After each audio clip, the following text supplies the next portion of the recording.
Je vous invite à vous asseoir et en même temps ouvrir votre Bible dans le psaume 103. Le psaume 103. Et comme nous avons l'habitude de faire depuis quelque temps, les versets seront affichés sur le mur, mais je vous encourage quand même à prendre la parole, soit la version papier, ou bien même une version électronique sur le téléphone ou tablette ou autre. Donc, soit vous pouvez suivre sur le mur, on va faire la lecture de ces 22 versets dans quelques instants. Soit là, ou bien suivez sur le papier ou sur votre téléphone. Juste avant de faire cela, deux choses rapidement. La première, si vous avez votre téléphone et il n'est pas encore sur silencieux ou ne pas déranger ou vibreur, merci de le faire. On n'est jamais à l'abri d'une notification de quelque chose qui peut faire sonner ou vibrer, donc pensez-y. Et puis, je le rappellerai à la fin du culte, mais j'ai oublié d'annoncer que dimanche prochain, c'est le premier dimanche du mois, et ainsi le repas du Seigneur. Alors, tout au long de cette semaine, préparons-nous dans la prière, dans la méditation devant Dieu pour cela, et également un repas fraternel dimanche prochain après le culte. Donc, retenez bien ces deux choses. Je les rappellerai à la fin du culte. Alors, le psaume, chapitre 103. Suivez avec moi, nous allons lire ces 22 versets ensemble. C'est un peu plus long, mais ce psaume, il est tellement formidable. Donc, c'est comme on peut voir tout au début, c'est un hymne de louange. On va voir la louange à travers tout ce psaume ce matin.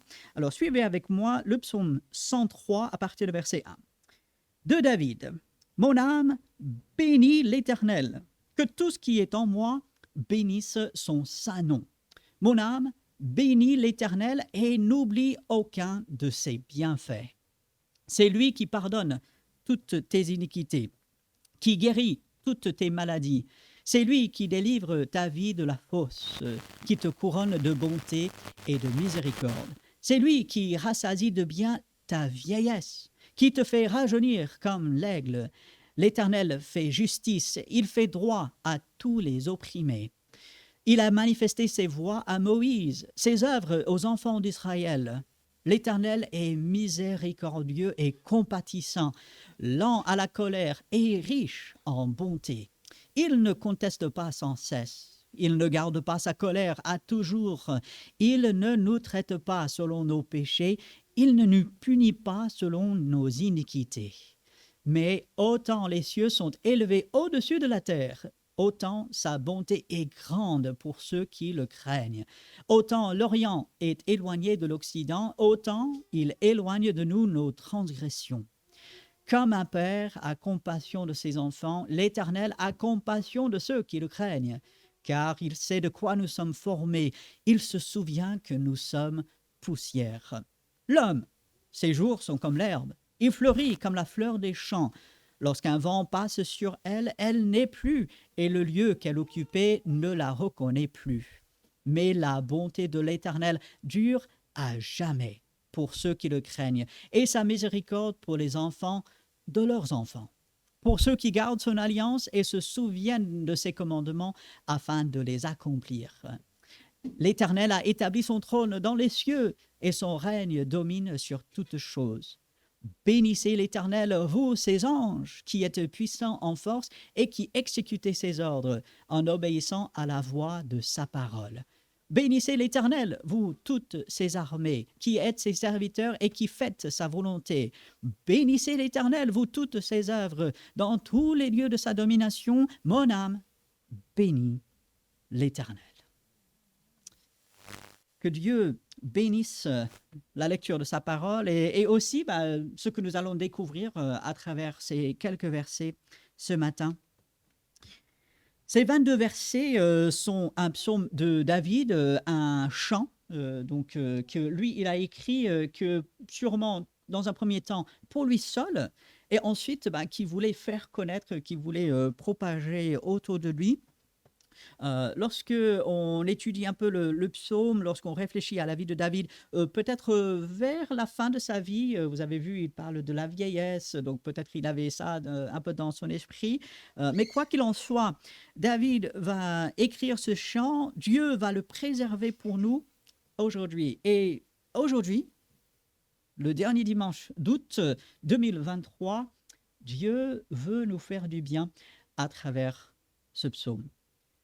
Et Dieu veut nous transformer par ce psaume. Dieu ne veut pas qu'on reste indifférent face à ce que nous voyons ici. Dieu veut nous changer. Et dans les grandes lignes, peut-être vous l'avez vu alors qu'on lisait ce psaume, en fait, on peut voir les deux extrêmes, verset 1, verset 2, c'est assez personnel. Mon âme bénit l'Éternel. On commence avec cela, on termine. Donc, on a mon âme bénit l'Éternel. Et ensuite, on va vers aussi toute la louange de la création, tous les gens qui sont autour de nous. Donc, ça peut commencer très privé, très individuel, et ensuite s'ouvrir vers beaucoup d'autres. Et lorsqu'on revient au verset 1, cette toute première phrase qui est répétée à la fin, « Mon âme bénit l'Éternel ». On le revoit au verset 2, ce sera de nouveau au verset 22, « Mon âme bénit l'Éternel ». Et ceci est très important. Pourquoi? Mon âme.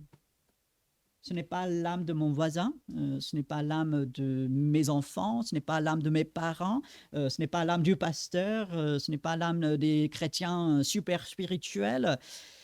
En fait, mon âme bénit l'Éternel. Et de se poser la question, est-ce que régulièrement, moi, je bénis l'Éternel? Et moi, je me souviens, en arrivant en France, j'ai entendu cette expression bénis l'Éternel. Et je commençais à réfléchir là-dessus et je me suis dit, mais c'est pas normal. C'est pas logique. Dieu est celui qui nous bénit. Dieu, il est le grand Dieu de l'univers. Dieu est celui qui nous donne toutes choses. Comment est-ce que moi, créature faillible, faible, avec beaucoup de besoins, comment puis-je bénir le grand Dieu de l'univers? Et c'est là où on m'a expliqué, ce n'est pas le même sens de bénir. Donc, quand on bénit Dieu, en fait, on ne lui donne pas, enfin si, mais on n'ajoute rien à Dieu. Dieu, il ajoute à nous, gloire à Dieu, mais on n'ajoute rien à Dieu, il n'a besoin de rien. Mais quand on le bénit, on l'exalte, on le met à sa juste place. Et mon âme bénit l'Éternel. Et je trouve que c'est intéressant, David, il va commencer avec le trait personnel. Mon âme, moi, la personne que Dieu m'a créée à être, mon âme bénit l'Éternel. Et puis, je ne sais pas si vous trouvez curieux, moi je le trouvais un peu curieux, David ne dit pas « ma bouche bénit l'Éternel ». Mes mains bénissaient l'Éternel. Alors, nous pouvons bénir l'Éternel avec notre bouche. On dit « loué soit Dieu, béni soit Dieu ». On le remercie pour tout ce qu'il est. Mais David dit « mon âme ». Alors, où est l'âme? Ce matin, ce ne sera pas une prédication sur l'âme, mais en fait, c'est cette partie intérieure de nous qui fait de nous ce que nous sommes finalement. C'est l'intérieur, c'est l'esprit, c'est cette partie immatérielle qui peut être en relation avec Dieu, qui devrait l'être par Jésus-Christ.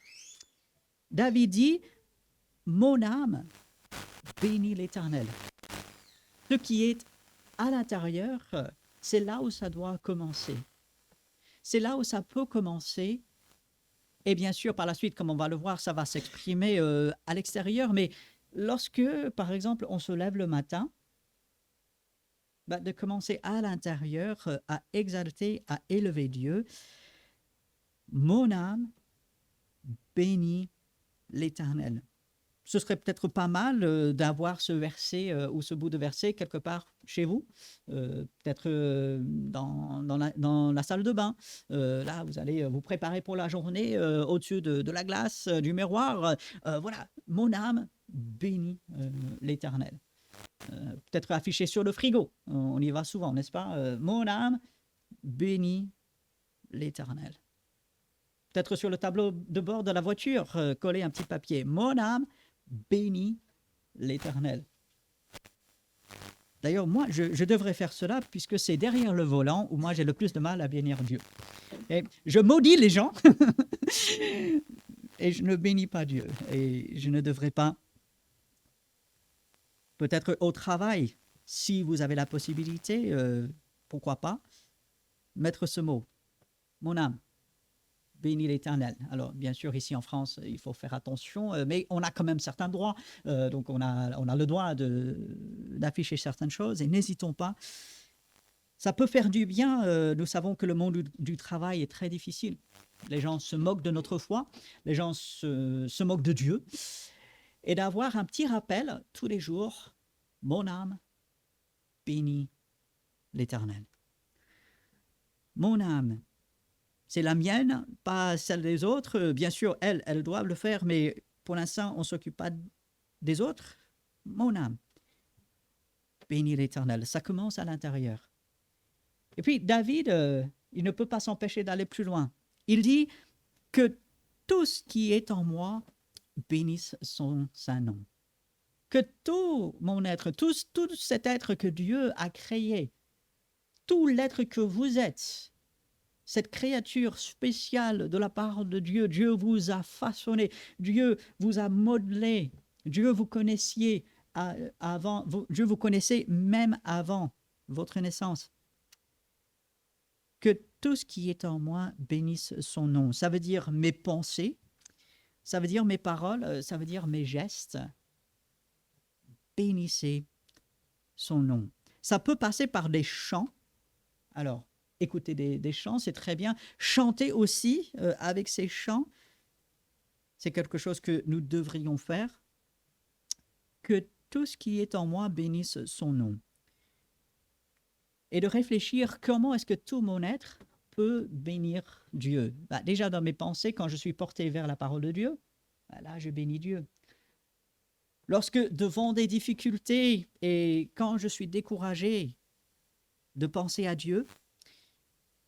Et puis, surtout, au verset 2, David, il va expliquer « Mon âme bénit l'Éternel ». Oui, très bien, mais comment?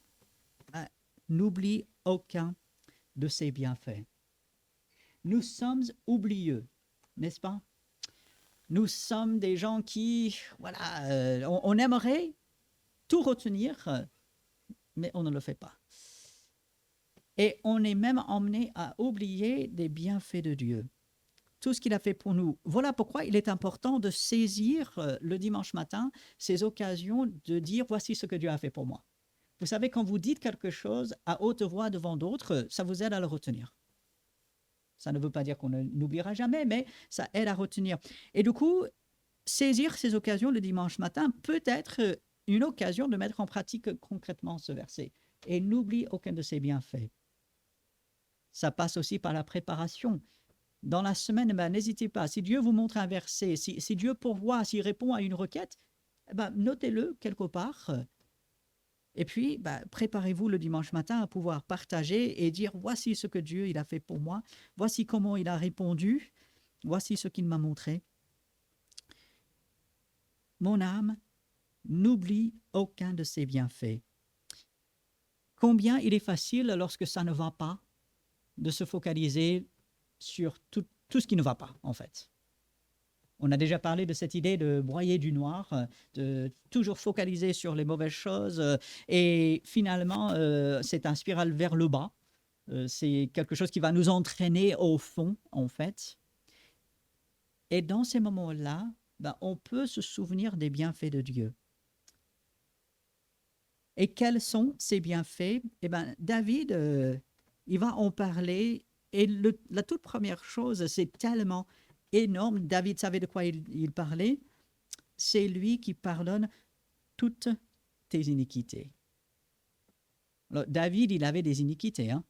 David, il avait des péchés. David, il a péché gravement, peut-être pire dans un sens qu'aucun de nous. David savait qu'il avait devant Dieu fait des choses horribles et pourtant il peut dire c'est Dieu qui pardonne toutes tes iniquités. On pourrait passer énormément de temps sur cette seule phrase. Et d'ailleurs, je vous encourage, je vous rappelle que mardi soir, nous sommes en train de voir la prière du Seigneur, enfin le modèle de prière qu'il donne à ses disciples dans Matthieu chapitre 6. Et ce mardi soir, nous allons parler de la phrase « Pardonne-nous comme nous pardonnons à ceux qui nous ont offensés ». Alors, c'est grand. Pardonne-nous comme nous pardonnons aux autres. Oh là là, si Dieu nous pardonnait exactement comme nous pardonnions aux autres, alors, qu'est-ce que Jésus veut dire par cela? Venez mardi soir, on va pouvoir discuter de cela ensemble. Mais ici, David, il reconnaît, c'est Dieu qui pardonne toutes tes iniquités. Et je veux insister sur le tout. Parce que trop souvent, on va dire, oui, il va pardonner beaucoup. Il va pardonner certaines choses. Mais ça, là, moi, je suis allé trop loin. Alors là, je l'ai fait trop de fois. Là, j'ai recommencé et du coup, voilà, Dieu il en aura marre. Il va dire, mais tu viens encore confesser ça? Non, mais attends, je t'ai déjà donné ma grâce, je t'ai déjà pardonné cela, tu n'as toujours pas compris? Non, mais c'est lui qui pardonne toutes tes iniquités. Et lorsqu'on réfléchit à cela, on est soulagé. Parce que le péché, l'iniquité, c'est un poids, c'est un fardeau. Il y a la conscience qui est là, la culpabilité. Ah tiens, t'as fait le mal. Tu as désobéi, tu n'as pas suivi le Seigneur, tu n'as pas fait ce qu'il fallait ou tu as fait ce qu'il ne fallait pas. Et là, le poids de la culpabilité, le poids de la honte peut-être. Mais lorsqu'on est pardonné, on est soulagé. Et aujourd'hui, étant enfant de Dieu, je peux dire Dieu m'a tout pardonné. Et il me pardonne à chaque fois que je vais lui demander pardon. C'est lui qui pardonne toutes tes iniquités. Il y a des gens qui vont dire mais c'est trop facile. Ah non, mais ça veut dire qu'on peut pécher autant qu'on veut et puis il suffit de demander pardon et puis voilà. Non. Il faut demander pardon, mais la personne qui a réellement compris la grâce et le pardon de Dieu cherchera avec l'aide de Dieu à ne plus pécher. En sachant que quand il le fait, Dieu pardonne. Ce sont ces beaux versets de 1 Jean chapitre 1 et 2. Si quelqu'un va pécher, nous avons un avocat auprès de Dieu, Jésus-Christ, le juste. C'est Dieu, par Jésus-Christ, qui pardonne toutes nos iniquités. Et cette vérité doit nous aider cette semaine parce que l'ennemi veut venir, comme nous avons chanté, rappeler nos fautes passées. Ce chant, je l'ai choisi en partie pour cela. Satan qui vient et qui dit « Ah, mais souviens-toi, t'as fait ça. Et là, t'as manqué. Et là, tu te dis enfant de Dieu, mais regarde ta vie. » C'est la voix de l'ennemi. Satan est appelé l'accusateur des frères. Et Dieu, lui, il pardonne. Et comment est-ce que Dieu pardonne? Alors, on va sauter jusqu'au verset 10. Il ne nous traite pas selon nos péchés. Il ne nous punit pas selon nos iniquités. Notre péché mérite la mort, la séparation éternelle avec Dieu. Mais Dieu, il a dit, je ne peux pas faire cela. Je vais donner un moyen pour que les hommes soient sauvés, les hommes et les femmes, bien sûr. Et il a donné Jésus-Christ. Et maintenant, en Jésus-Christ, qu'est-ce qui se passe? Verset 11. Autant les cieux sont élevés au-dessus de la terre, autant sa bonté est grande pour ceux qui le craignent. L'homme, avec toute sa technologie, a réussi à aller très, très loin dans l'espace. Il y a même des sondes qu'on a envoyées des dizaines d'années qui sont encore en voyage. Certaines sondes dans l'espace, on a perdu le contact, on ne sait pas exactement où ils sont. Et on n'a toujours pas atteint les limites de l'univers, et on ne les atteindra pas, moi j'en suis convaincu. Mais autant cet univers est grand, bah, autant l'amour de Dieu pour nous est grand et voire plus grand. Et à cause de cela, verset 12, autant l'Orient est éloigné de l'Occident, autant il éloigne de nous nos transgressions. Dieu, lorsqu'il pardonne, il y a aussi ce verset qui dit, il jette nos péchés au milieu de la mer. Là, cette semaine, avec Joséphine, on est allé voir cette expo sur le Titanic. Et c'est vrai, le Titanic a coulé et à, j'oublie quelle profondeur. Mais c'est loin d'être l'endroit le plus profond de la Terre. L'endroit le plus profond est à une profondeur qu'on n'arrive pas vraiment à comprendre. On a du mal même à y aller. Et Dieu, eh ben, il éloigne nos péchés. Autant l'Orient est éloigné de l'Occident. Vous pouvez continuer à aller vers l'Est. Donc l'Orient, c'est l'Est. Hein, donc vous pouvez... Et vous continuez. Vous allez tourner. Bah, vous n'arriverez jamais. Et vous retournez, vous allez à l'Ouest. Bah, vous continuez. Bah, c'est pareil. C'est pareil. Dieu, il éloigne, lorsque nous confessons, bien sûr, mais il éloigne nos transgressions, nos péchés. C'est en Jésus-Christ que nous sommes pardonnés. Et ça enlève ce poids. Et je veux dire aujourd'hui, si on est esclave, si on est enchaîné, si on sent le poids du péché, il y a délivrance en Jésus-Christ. Déjà, le salut en Jésus-Christ, c'est vers ça qu'il faut venir d'abord. Mais même l'enfant de Dieu peut être gardé dans une fausse culpabilité, peut traîner de fardeaux qu'il n'a pas besoin de traîner. Et aujourd'hui, par ce psaume, Dieu annonce à chacun d'entre nous la délivrance. Il annonce le pardon. Il annonce que ces fardeaux peuvent être enlevés et sont déjà enlevés en Jésus-Christ. Il faut l'accepter. Il faut le vivre. C'est Satan qui veut nous accabler. C'est Satan qui veut nous garder à terre. C'est Satan qui veut nous garder courbés. Dieu, il est le Dieu des délivrances. Dieu, il est celui qui veut libérer. Dieu est celui qui veut nous faire avancer. Si nous revenons au verset 3, c'est Dieu qui pardonne toutes nos iniquités. Mais ensuite, on a la fin de verset 3 qui guérit toutes tes maladies. Ah, est-ce que ça veut dire que l'enfant de Dieu ne tombera jamais malade? Qu'est-ce que j'aimerais pouvoir dire cela? Ah, ce serait formidable. Ayez la... il faut que je fasse attention parce que quelqu'un pourrait prendre juste cette phrase et ce ne serait pas juste. Mais voilà, vous ne serez jamais malade. Okay? C'est pas vrai, c'est pas vrai. Okay? Et peut-être sur la vidéo, je vais ajouter quelque chose qui dit voilà, c'est pas vrai. L'enfant de Dieu tombe malade. Mais finalement, c'est Dieu qui guérit. Oui, bien sûr, il utilise les médecins, il utilise toutes les différentes choses que nous connaissons. Mais c'est Dieu qui guérit. Et c'est surtout Dieu qui guérit des maladies qui ne sont pas forcément physiques. Vous savez, les maladies physiques ne sont pas les seules maladies. La Bible parle d'être malade de cœur. Et il ne parle pas de cet organe qui pompe le sang. Hein. C'est malade dans notre être intérieur.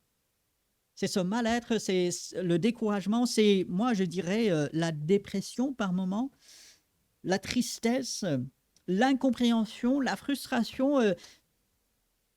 Et nous savons que même les enfants de Dieu passent par cela. C'est Dieu qui guérit toutes tes maladies. C'est Dieu qui guérit l'âme. C'est Dieu qui apporte ce baume au cœur. Voilà pourquoi il faut aller vers lui. C'est Dieu qui guérit. Alors, est-ce qu'on est affligé aujourd'hui? Est-ce qu'on se sent un peu malade dans son âme, dans son être intérieur? Ben, c'est Dieu qui guérit. Il est le grand médecin, pas simplement du corps physique, mais aussi de notre être intérieur. Et puis à partir du verset 4, David reconnaît que Dieu s'occupe bien sûr, de l'intérieur, mais Dieu s'occupe de notre corps. Dieu a façonné notre corps avec tous ses différents aspects et Dieu, il apprécie notre corps. Ainsi, nous devons apprécier notre corps. Ayez une bonne image de vous. Hein. Vous êtes une créature de Dieu. Dieu ne s'est pas trompé quand il vous a fait. Dieu apprécie votre corps. Appréciez-le également. Verset 4, c'est lui qui délivre ta vie de la fosse. Peut-être certains d'entre nous peuvent avoir des témoignages où Dieu les a gardés de la mort, en fait. De la fosse ici, c'est cette image de la mort. Peut-être Dieu vous a fait éviter un accident. Peut-être Dieu vous a épargné quelque chose. C'est Dieu qui fait cela. C'est Dieu qui te couronne de bonté et de miséricorde. Alors cette idée de couronner, c'est au-dessus. C'est surtout, il couronne de bonté et de miséricorde. Et puis, verset 5, c'est lui qui rassasie de bien ta vieillesse. Ô combien ce verset est à l'opposé de ce que ce monde peut nous proposer, de certaines conceptions du monde où la vieillesse est quelque chose à éviter à tout prix. La vieillesse est quelque chose qu'on va minimiser, qu'on va mépriser peut-être même. La vieillesse est quelque chose, bien sûr, qu'on ne veut pas. C'est lui qui rassasie de bien ta vieillesse. Dieu va bénir jusqu'à la fin. Dieu ne s'intéresse pas simplement aux jeunes. Bon, Dieu s'intéresse aux jeunes. Mais Dieu s'intéresse à ceux qui sont plus matures. Ceux qui ont vécu bien des années, qui ont de l'expérience, qui ont vu la main de Dieu agir. Dieu va être fidèle jusqu'à la fin. Et puis Dieu va soutenir, fin de verset 5, qui te fait rajeunir comme l'aigle. Alors l'aigle, il est puissant, il est rapide, il est plein d'énergie, il voit de loin sa proie et puis il descend, c'est impressionnant. Et même jusqu'à la fin, Dieu, il peut soutenir, même si le corps fait défaut, Dieu soutiendra. Et Dieu est un Dieu bon et juste. Verset 6, il va faire justice, il va faire droit à tous les opprimés. Dieu, il a compassion de ceux qui sont maltraités, ceux dont on va profiter. Dieu, il voit cela. Il ne reste pas indifférent. Il va agir. Et David commence à raconter comment Dieu l'a fait dans le passé. Il a manifesté ses voies à Moïse. Vous prenez le livre d'Exode. Prenez-le, lisez-le. Les 10 plaies en Égypte, c'est la main de Dieu. Même les Égyptiens, ils ont dit, c'est le droit de Dieu qui fait ces choses. C'est Dieu, et puis c'est Dieu qui délivre son peuple à main levée. Israël, quand il est sorti d'Égypte, c'était pas un peu en cachette, chacun qui fuyait. Non, en fait, c'était en plein jour. Les Égyptiens les ont chassés en disant, partez, on ne vous veut plus. Dieu, il a fait des choses extraordinaires dans le désert pour son peuple. Il a fait des choses extraordinaires lorsque le peuple est entré dans la terre promise. Dieu, il est un grand Dieu et il a manifesté ses œuvres pour son peuple. Et c'est là où nous arrivons au verset 8. Et c'est un autre verset clé dans ce passage. L'Éternel est miséricordieux et compatissant. Bannissons de notre esprit, de notre pensée, peut-être de notre enseignement, de notre conception, que Dieu est un Dieu en colère, que Dieu est un Dieu dur, que Dieu est un Dieu distant, que Dieu est un Dieu inapprochable ou à peine. L'Éternel est miséricordieux et compatissant. Ça, c'est pour vous. C'est pour moi. Ce n'est pas simplement pour les autres, c'est pour moi. Et chacun de nous peut dire cela. Ce même Dieu, il est miséricordieux et compatissant envers moi. Quelles que soient les circonstances dans lesquelles je suis, quel que soit ce que j'ai fait, quel que soit ce que j'ai pensé, parce que vous savez, nous pouvons limiter nos gestes. On sait souvent se contrôler. On peut limiter nos paroles, bien que parfois ça c'est un peu plus difficile. Mais les pensées, parfois on a des pensées et c'est pas à la gloire de Dieu. Mais Dieu, il est miséricordieux et compatissant. Et puis la fin de ce verset, lent à la colère et riche en bonté. Quand on pense que Dieu est lent à la colère, il n'y a que le livre d'Exode. Il faut simplement prendre le livre d'Exode pour voir la patience de Dieu. 40 ans, Dieu va supporter son peuple. Un peuple qui ne cessait de tomber dans le péché, un peuple qui était totalement ingrat, un peuple que Dieu va appeler un peuple au cou raide. Dieu voulait les diriger, les garder, les conduire, mais le peuple disait non, non, nous on veut aller là. Dieu dit non, c'est par là qu'il faut aller. Et combien de fois ils ont désobéi à Dieu et à chaque fois Dieu les pardonnait. Dieu, il est lent à la colère. Il est riche en bonté. Ça, c'est pour moi. C'est pour vous. C'est ça la conception que nous devons avoir de Dieu. Bien sûr, Dieu doit punir le péché. Dieu doit nous ramener sur le bon chemin par moments. Mais Dieu ne sera pas en colère avec nous, ses enfants. Dieu est riche en bonté. Et il ne conteste pas sans cesse. Dieu, avec beaucoup d'amour, avec beaucoup de compassion, avec beaucoup de patience, va intervenir dans notre vie. Il ne garde pas sa colère à toujours. Oui, Dieu, il doit juger le péché. Le péché est horrible et Dieu, il doit le juger. Mais il y a la grâce, il y a la compassion, il y a le pardon qui est auprès de lui. Et lorsque nous descendons au verset 13, peut-être cette image ne parle pas à tout le monde et me parle, et lorsqu'on comprend bien, ça doit nous parler. Comme un père a compassion de ses enfants, l'Éternel a compassion de ceux qui le craignent.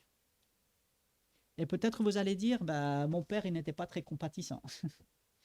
Peut-être vous allez dire, mon père, il était plutôt dur, mon père n'était pas patient, mon père, il était tout sauf ce qu'on voit ici. Et si c'est le cas, je suis désolé. Dieu ne veut pas que ce soit comme ça, mais les pères sont des êtres humains avec leurs faiblesses et leurs propres péchés.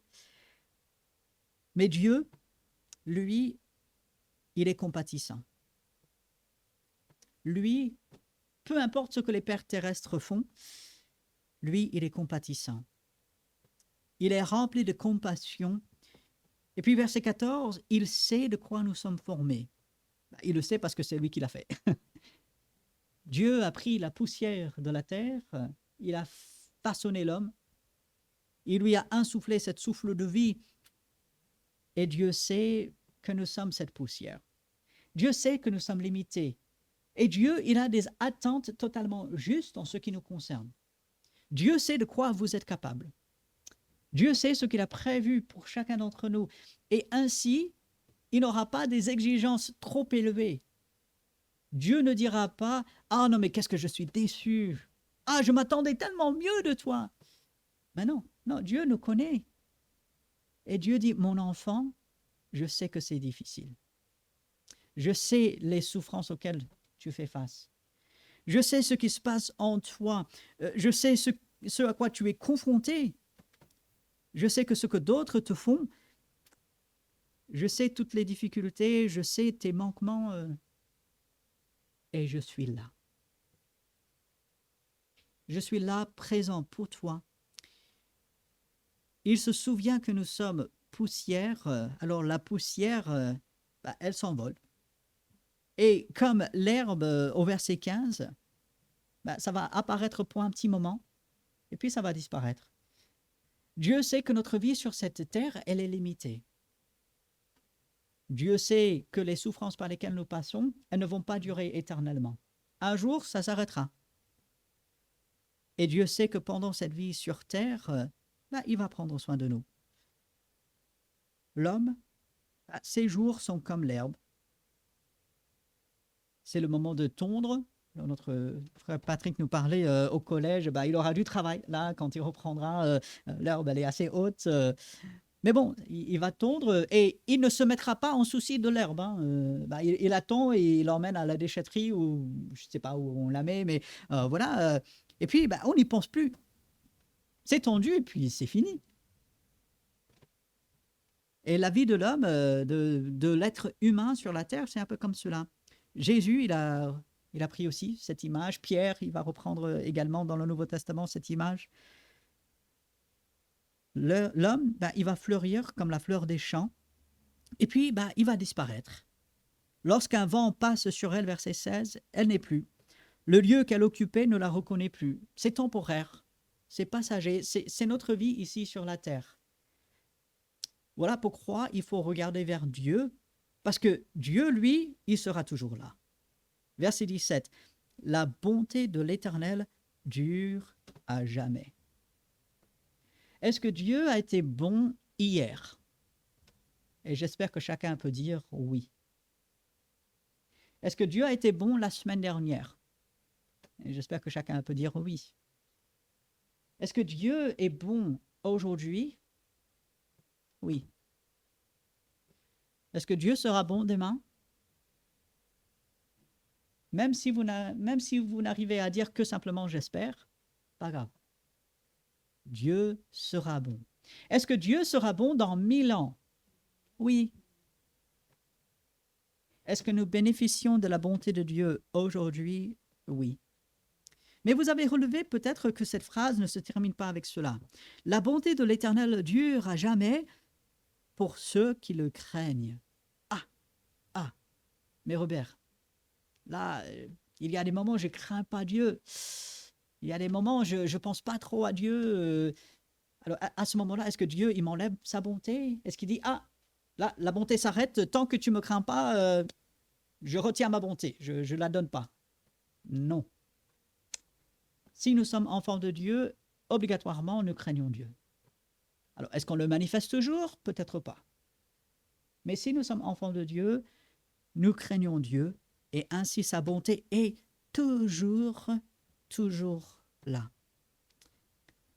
Et j'aime bien la fin de ce verset 17, sa miséricorde, tout ce qu'il est, toute sa bonté pour les enfants de leurs enfants.